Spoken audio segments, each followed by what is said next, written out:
to Three Deep South. This is our last episode before the season starts. Starts on Saturday at noon in Dublin. Um, this is a podcast from Arkansas. I'm an Arkansas fan, just as an Ohio State fan. That doesn't matter at all. We are getting into all of college football. We're going to try to give our most unbiased takes, but we're probably going to be a little biased just if anyone new watches this at any point. Let's kind of start talking about the first big news that we've had in a little bit. From college football, the SEC, starting in 2026, is going to move to a 9 conference game schedule model. And the way it's going to work is you're going to have 3 permanent opponents. They'll probably give Arkansas, Alabama, Georgia, and Texas. That's how they normally do it. Uh, and then you'll play 6 of a rotating schedule every 4 years, or through 4 years. You'll make sure you play everybody, or maybe it's 2 years. You'll play everybody, and every 4 years you'll at least get a home and home with everyone. I can't remember exactly.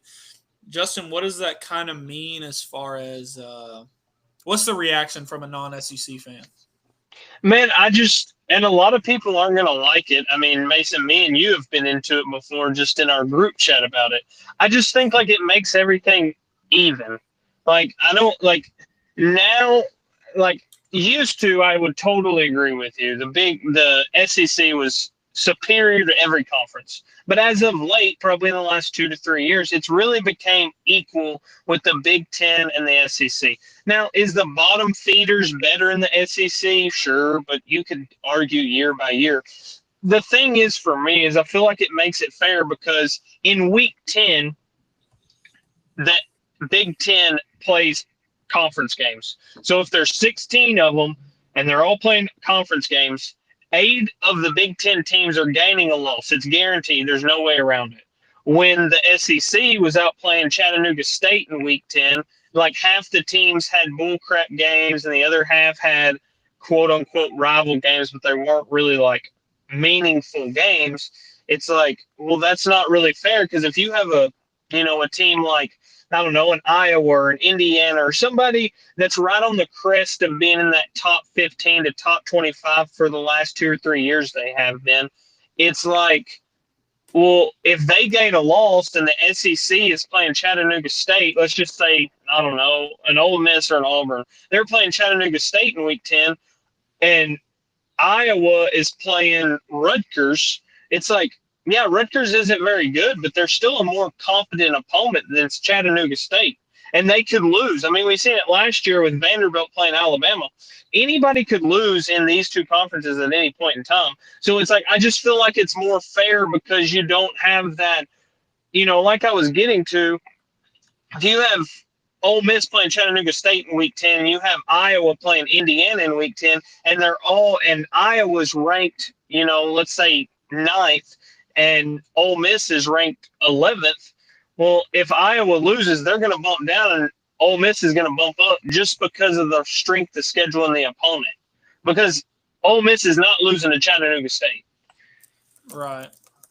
I mean, that's how I feel. I just feel like it makes it more fair, and it makes it more like, okay, you have 9 legible opponents because it's conference games, and then you can kind of stack up the non-conference games more than you used to be able to because, I think you might have sent it to me where the SEC was playing, like 12 Power 4 opponents in their non-con, and the Big Ten was only playing 6, but it's like, well, yeah, but then if you add the extra conference game, that's where we make up that ground, if that makes sense to everybody.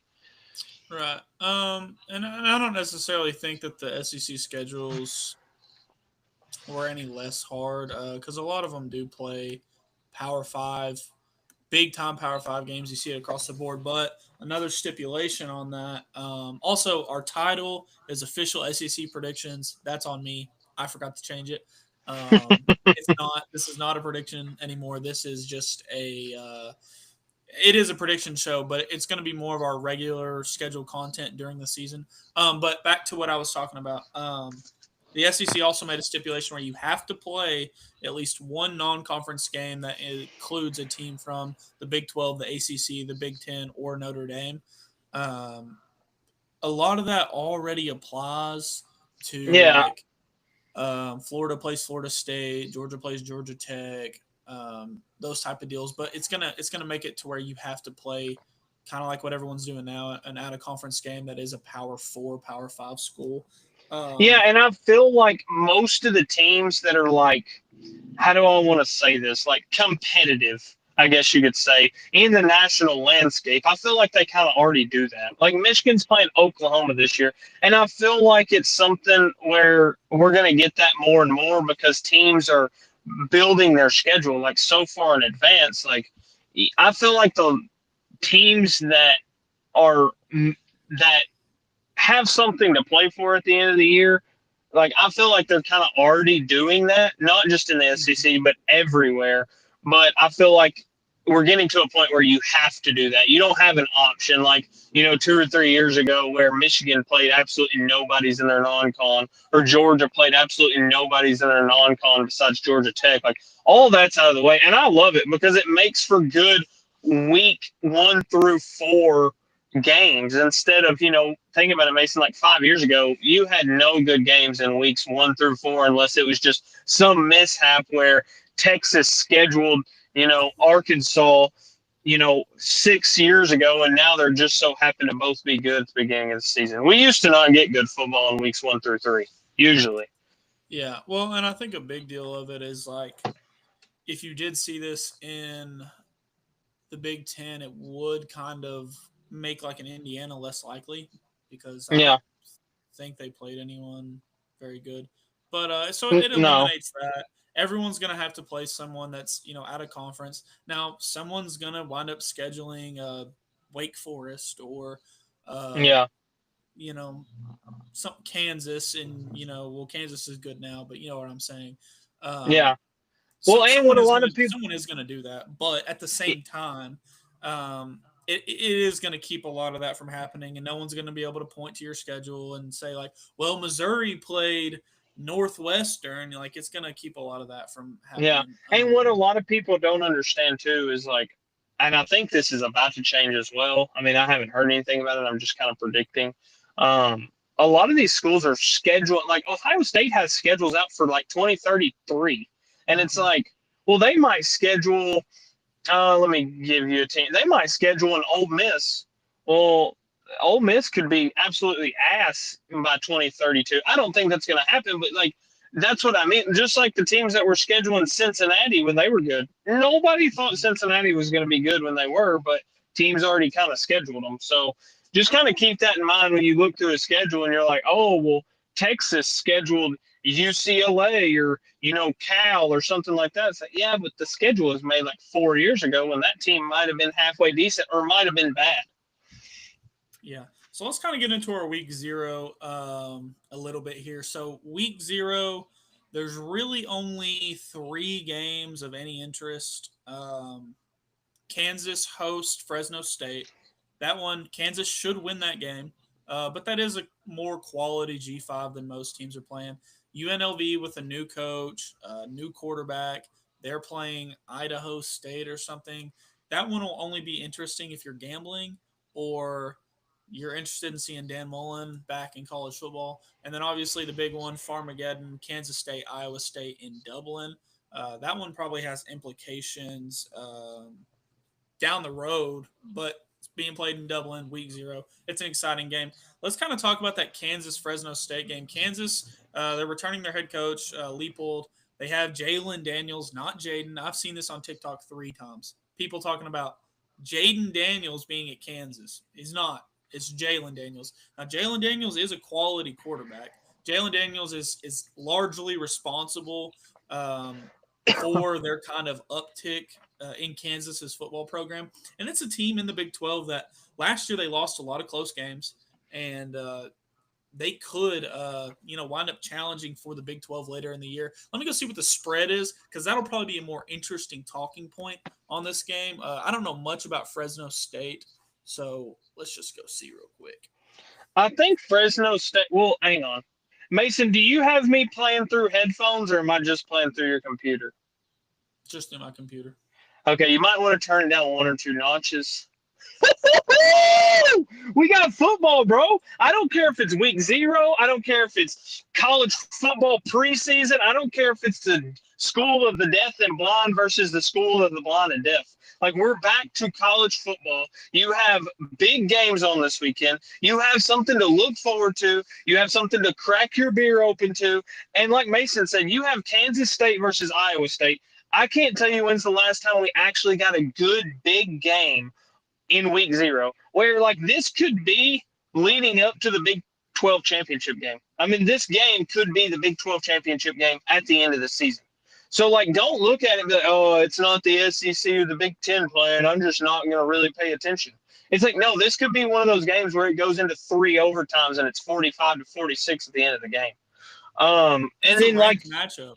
exactly. And then you have Kansas playing, which are they a great team? No, but they have a lot to prove. They have Jalen Daniels, which was very, like, he wasn't some all-star quarterback last year, but he was a good enough quarterback where I would turn on a Kansas game and watch. I feel like they are very underrated for what they are, but people expect them to be something because they hear the Kansas name and they automatically correlate it to basketball, which is stupid. They're in the Big 12 and they're competitive.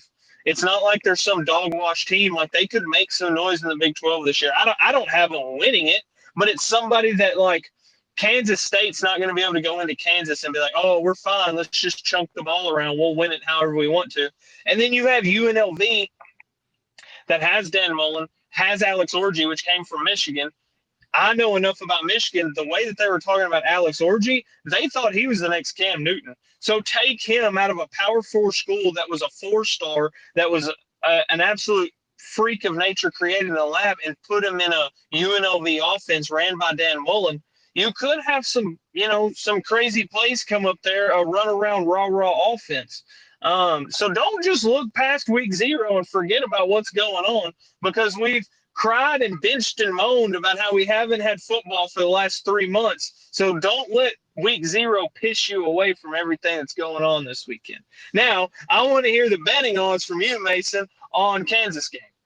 Okay, so before I get into that, I did forget to mention really all the games have some sort of interest Saturday. Sam Houston goes to Western Kentucky. Sam Houston's a second-year D1 program. Western Kentucky, I don't know much about them, but that will be a game at 6:00. That'll be worth watching probably. And then to end the night, Stanford goes to Hawaii, and Hawaii is favored in that game. So it might not be the best football. That game, it's football. Those last two especially, they might not be the best football, but they are football. Also, I don't know exactly how we're going to do this next week before we get into all the betting stuff. There's a lot of games next Thursday, starting at 4:30. Boise goes to South Florida. That'll be a game worth watching. Is that on Thursday or Friday? It's next Thursday. So, okay, this is what we'll probably do. Since there's not going to be a huge reaction, this Sunday will probably be me and Justin's first reaction show. We're going to kind of talk about our big games for that Thursday, just so we don't miss anything. We have an opportunity to talk about it. But the betting odds on the games that we have at 11 a.m., Iowa State, Kansas State, Dublin, -3, Kansas State. So Kansas State's favored in that game. What do you do? Are you betting on that game, or are you kind of folding on it? You don't really want to mess with it. I'm probably gonna bet on Kansas State. I got you. I like Avery Johnson. I like. I picked him to win the conference. I got to pick him to win the game. Especially the first game. I like the odds on that. I would personally take Iowa State money line, just because I like Rockville Beck. They are losing some receivers, but from what I've heard coming out of that camp, the receivers are really showing up. I think they lost 2 or 3 receivers to the draft last year. And if you go back and look, Avery Johnson does not look great in big games. Now, he's an extra year in, so everybody can grow. I usually don't like betting on first week games or week 0 games or first week games, because you don't know what's going to happen. So I personally wouldn't bet on it, but if you held a gun to my head and said you have to bet on this game, I'm probably going to take Iowa State money line. And I might take them plus the points too, just because. The next game at 3:00, Idaho State at UNLV. Apparently this game's not even on TV, so I don't know. I think the spread on that game's like Yeah, like 22.5. It's a 26.5 now, Oh, UNLV. Um, yeah. they should cover that though. I mean, I don't like betting big spreads, but if I had to pick one, I would pick UNLV to cover that 26.5. The more interesting spread for that kind of, well, this is not an early slate. This is definitely an afternoon slate. But Fresno State at Kansas, Kansas minus 13. I would also take Kansas to cover that spread. I think it's going to be too much for Fresno State, and I really think Kansas is going to be an improved team this year. I think they start out with a bang. I don't think it's going to be 50-0, but I do see this game being like a 42-21, something like that. I think they win by 3 scores.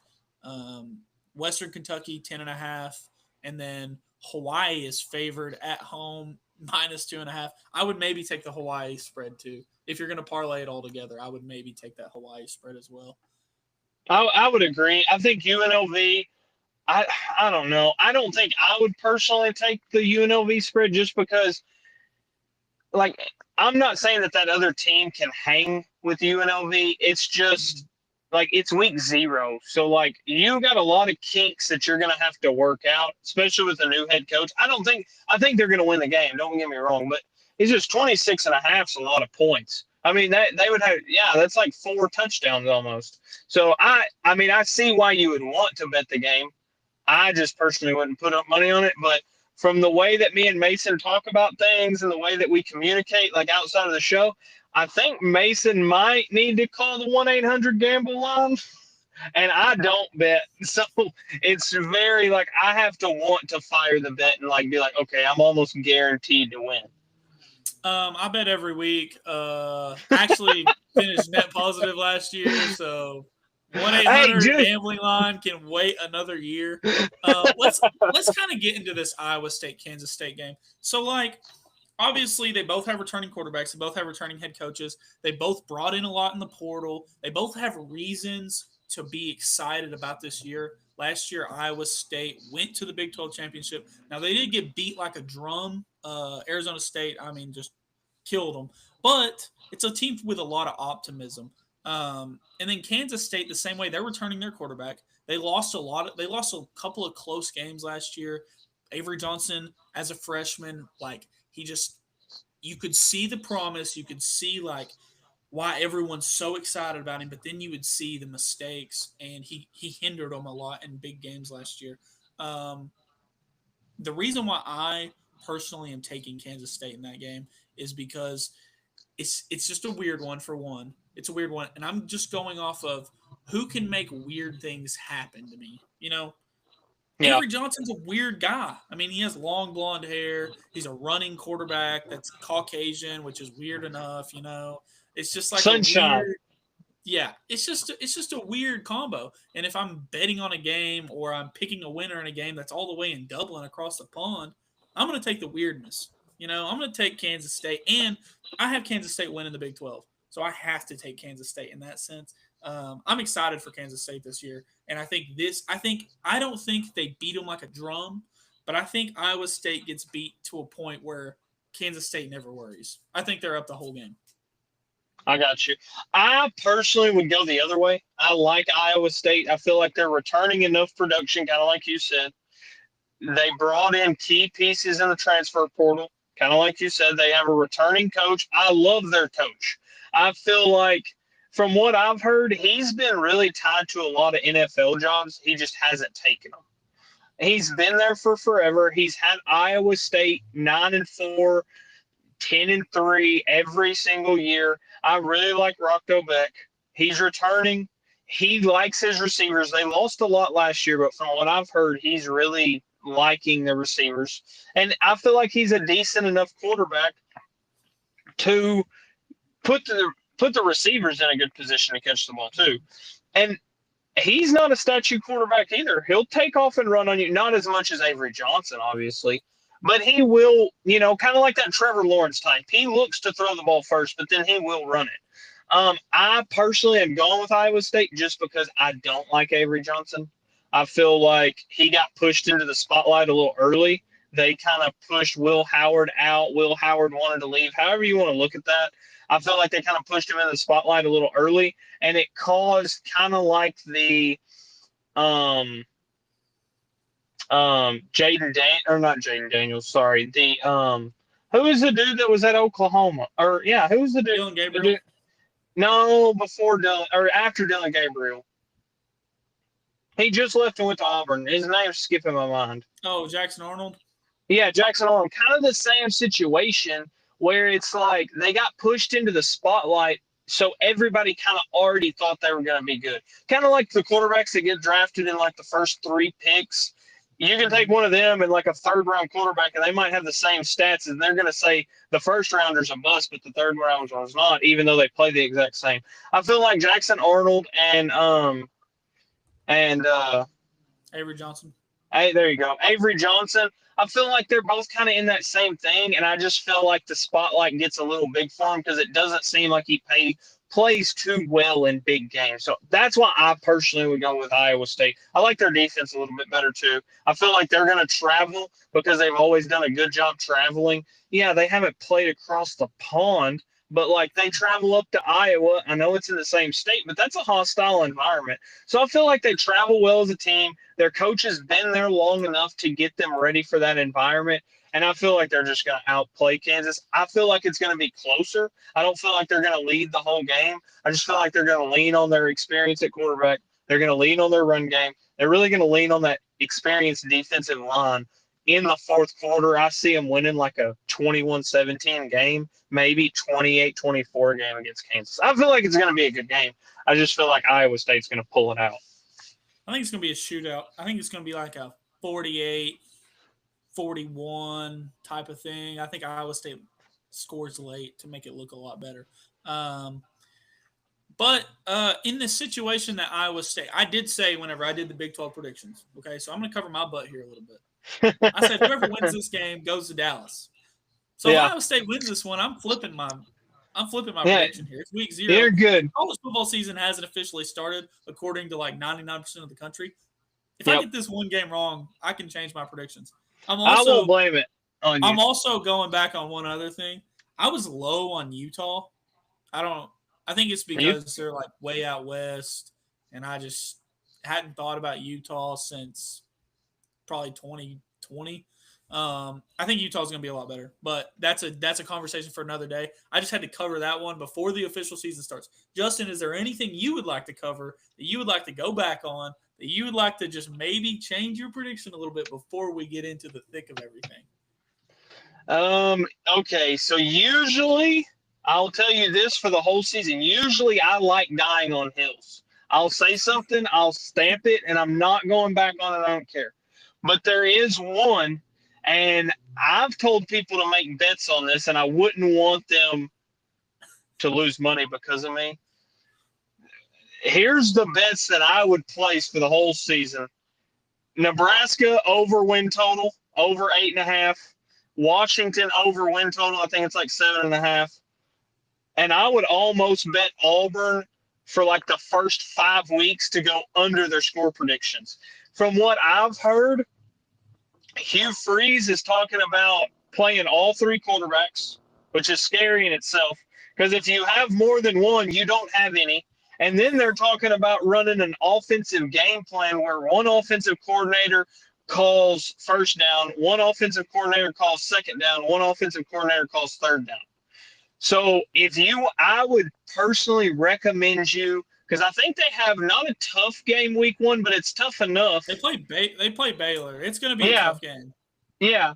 I would fire and put every last dime you have in savings on Auburn to go under. I was really high on Auburn, but that was me putting a lot of chips on Jackson Arnold and Hugh Freeze being an understanding head coach. Now, after week 5 or week 4, I feel like Hugh Freeze is going to say, you know what, screw it, I'll call the offense. But from what I've heard in press conferences, I would not take Auburn to win against Baylor, and I don't think I would put Auburn as high in the SEC as I had them.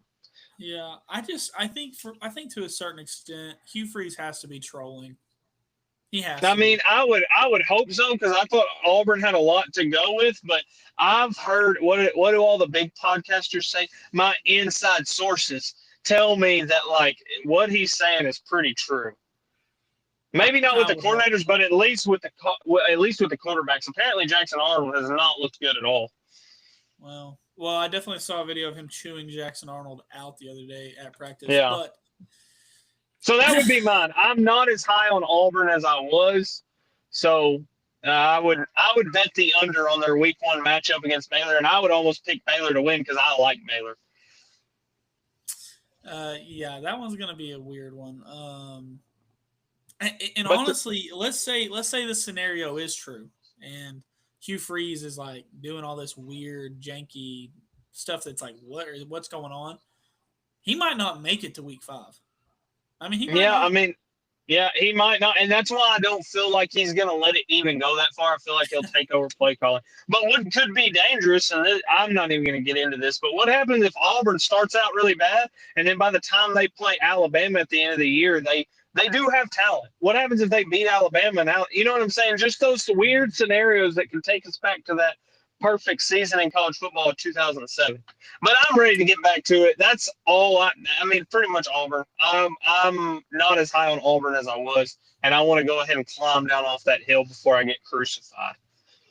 Well, we're gonna go over one last thing before Justin. If you can't tell, Justin's on the road, so he's probably got to get where he's going pretty soon. It almost looks like it's dark already. You know, it is 8 o'clock. It is. Justin, what's your I'm up here in what do y'all call the Hog Stadium? Donald W? Yeah, I'm up here in Fayetteville, Arkansas. You're in Fayetteville. I am in Fayetteville. I'm wearing an Ohio State hat, so hopefully I make it home on Sunday. No, we don't hate Ohio State. But one last little topic before we let Justin go. Justin, what is your perfect, like, the day can't go better? What's your schedule for a week 1 per se? Let's just use week 1 as an example. Like, what do you do from the time you wake up to the time you go to bed for college football? Okay, so I wake up not early, but early enough to where I get to watch the sunrise. Right? Mm-hmm. So I early. get to watch That's early. Yeah, pretty early. I would say no earlier than probably 6:45. No later than about 7. That's when I'll wake up, lay in bed for a little bit, kind of look at some betting odds, but I know I'm never going to bet unless it's just something that I feel truly die hard upon. Lay in bed for a little bit. I got 2 dogs, so I let the dogs out. Drink either a cup of coffee or like when it gets colder, I'll drink some hot cocoa. But I would say a hot cocoa coffee mix kind of guy. And then probably around 8 o'clock to about 8:30, I start cooking breakfast.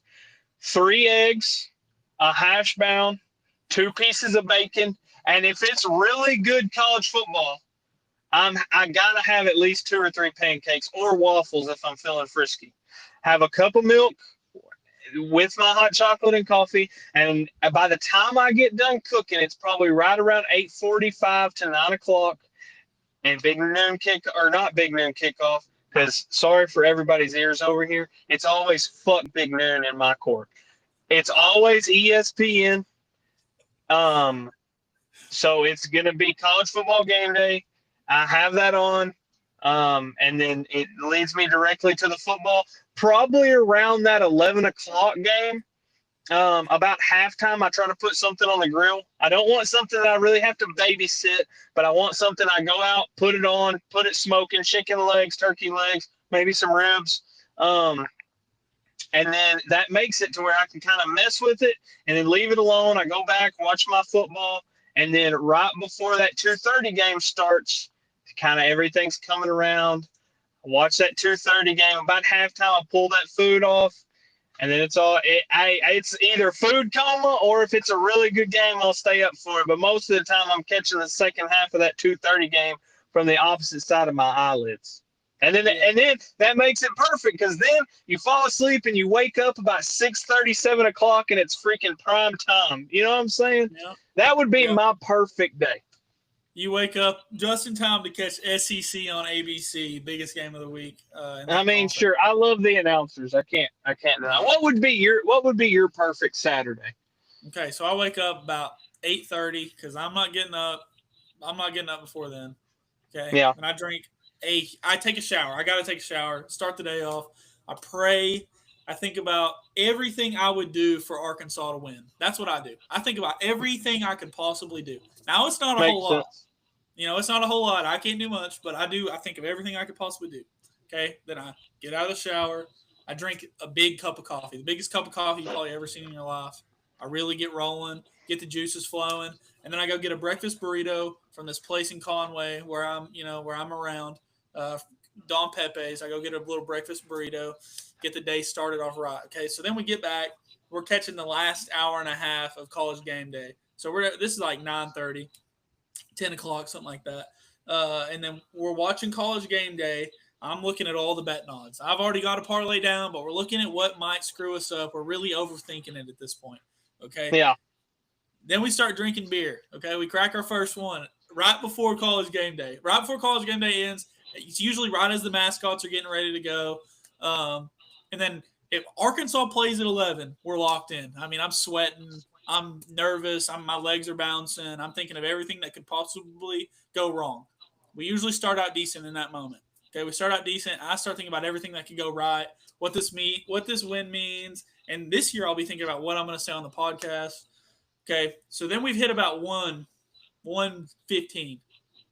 Arkansas is already crapping down their legs. I've begun to drink a lot more alcohol at this point. I'm angry. Okay. By this point, though, I'm also getting hungry, so we order a pizza. Order a pizza. Finish the game. If we won, I'm cheering. I'm happy. We're going for the 2:30 games. Like, we're high mood. If we lost, I'm going to sleep. I'm going to take a little nap. I'm going to, sleep it all away.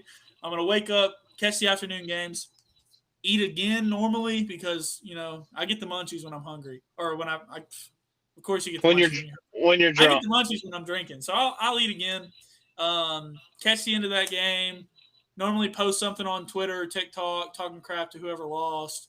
If Arkansas lost, not wear my Arkansas gear. Um, and then we just get ready for the next day. NFL, check our fantasy teams.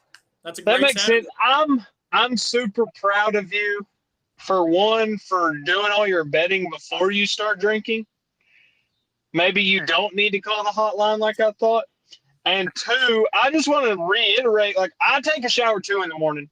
You really pointed out that you take a shower. Like, I just want people to know, like, I do take a shower in the morning. I take one at night too, but I didn't know I had to, like, preface that. If I had to, hey, by the way, I brush my teeth after I get out of the shower. You don't do that, Mason. But Hey, no. I'm just letting y'all know I wear clean socks every day, especially on Saturdays. Just letting y'all know that. So, yeah, Mason, that's pretty much all I got. I feel like we covered all the games. I'm excited. The one thing I will say, because we didn't really talk about it, but we kind of did. UNLV, I personally feel like they're going to be like this year's Baylor, or not Baylor, this year's Boise State. I like I like Dan Mullen over there, and I really like Alex Orji over there. So be sure to watch them. Other than that, man, that's all I got. If you have another topic, I'll talk about it. But other than that, man, that's all I got. Who do you think's going to win the Heisman? That's the last thing I got to ask you. I don't even It's so know. hard this year. It's hard this year because you have so many quarterbacks, but none of them play in that like crazy system. You know who I'm going with. I'm gonna go with Jeremiah Love, Notre Dame. I got to go with my boy J.J. Smith. I just feel like I don't know, man. I feel like he's going to do something crazy this year. And he's going to have so much steam coming off of last year that it's going to be – if he has 1,400 yards and 15 touchdowns, I don't feel like they can keep it away from him. My only wish for Heisman is, like, do you remember what it used to feel like, the end of the Heisman race, like RG3, Johnny Manziel, whenever he won it, whenever DMAC was in it, I remember, like, all the hype around that. And it was, like, not always the Notre Dame guy. It wasn't always the Ohio State guy. It wasn't always the Alabama guy. Like, you had all these. And I know last year you had Travis Hunter and Ashton Jeanty, but the way they talked about Travis Hunter and Ashton Genty, you would think Charles Woodson and Barry Yeah. Sanders were playing college football. I mean, it was like ridiculous. Which I do think And both of those guys are talented football players. But don't even get me started on that. That's a whole different conversation that is probably not meant for this podcast. But I just hope we get back to kind of the nostalgia and like feeling like it's like something to actually watch instead of being like, okay, well, they're going to give it to Devonta Smith because he's the Alabama wide receiver. You know what I'm saying? yeah, I agree with you. I feel like we could get to that point. I feel like they need to get out of the thing of like, well, it's the best player, but it's also them on the best team. It's like, no, it's the best player. It doesn't matter. Like, who would you say the best player was last year in college football? It probably was Travis Hunter. I'll give it. I mean, yeah, but like most years, it's like, oh, well, their team lost too many games, so we can't give it to them. It's like, well, that's not how it should be. It's supposed to be the best player on whatever team. The best example I can think of is Christian McCaffrey. The year Derrick Henry won it. Christian McCaffrey had the craziest season I've seen, like in the modern college football, like post or like kind of in between BCS and playoff. You know, like that's what I consider where the modern era started. Christian McCaffrey had the greatest season I've ever seen with my own eyes. And they gave it to Derrick Henry because he was the Alabama running back and they were going to the playoff and all that stuff, you know? Yeah, I just feel like that's the best one I can think of. Yeah, and I just feel like it was like super, I don't know, man. It just felt different. I would say college football like used to feel way different when it came to like individual votes, or not individual votes, but like individual awards. And maybe it's because like you have so many players that are spread out now that like you don't have that necessary like dude that's just going off all the time. If that makes sense, because you're spreading the ball around. You know, when D-Mac was at Arkansas, like, yeah, they had Felix Jones, but everybody knew like that Arkansas was D-Mac. You know what I mean? It wasn't like it was like, you know, you had two different running backs, kind of like Ohio State did with all the receivers, and like we didn't have that. Okay. I will say we did have 3 NFL backs on that team. Okay. We did have Peyton Hillis, who's on the cover of Madden. Felix Jones was drafted in the first round, and D-Mac, you know. Yeah, I totally agree with you. I'll definitely give you 2, but to say no, we have 3 legit NFL running backs, like legit. There was 2 drafted in the first round, and Peyton Hillis was on cover of Madden. No, I agree with you. I just think Peyton Hillis is a stretch. He was on the cover of Madden. Yeah, he was on the cover of Madden, but like, there's other players that were on the cover too that were like, I wouldn't consider them NFL play. Like, he was on the cover of Madden because he had one good season. He was on the cover of Madden. There's forever proof that he was an NFL player. No, okay. Go watch Peyton Hillis 2011 highlights. Go watch. Yeah, I'm not saying that he wasn't good for that 1 year, but I'm trying to think of another. I'm trying to think of another person that like just had one decent season, and then like, what did he do after that? He did absolutely nothing. That's all it takes. The YouTube proves that he was a dog. He trucked Ray Lewis in that clip, in those clips, by the way. Yeah, I get that. I'm just saying, like, 1 year in the NFL where you go crazy, like, and I almost contend in that season when he was on the cover of Madden, like, I don't think there was really anybody else that did anything crazy, so, like, they kind of gifted it to him. They was kind of like, oh, we didn't give Darren McFadden the Heisman, so now we got to put Peyton Hillis on the cover of Madden. Like, hey. I know what you mean. Like, he did play in the NFL. I completely agree with you. But so did Brandon Allen, but that doesn't make him like an NFL player. You see that right there? Yeah. That's Darren McFadden on the cover of NCAA 2009. Ooh, you're 1,000% right. And I think Darren McFadden got cheated out of the Heisman, and I'm not even an Arkansas fan. You know who beat him out in 2006? Troy Smith, the Ohio State quarterback.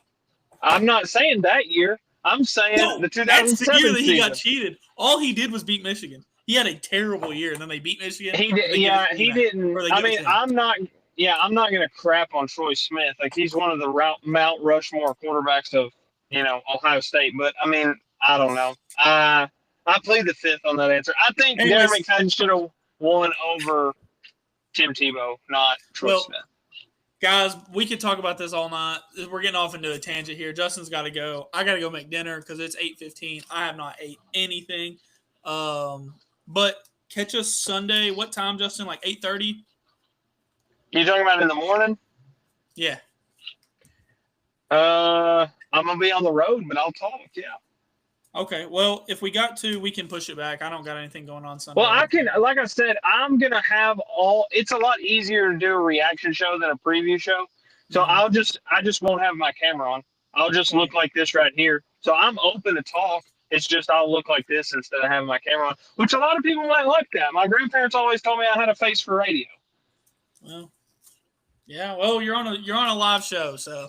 But all right, guys, we appreciate it. We hope y'all are super excited, just as excited as we are. If y'all have any questions, comment on our TikTok, follow our Instagram. You can DM us or leave a comment under a post. We have a Twitter too. Mention us, something.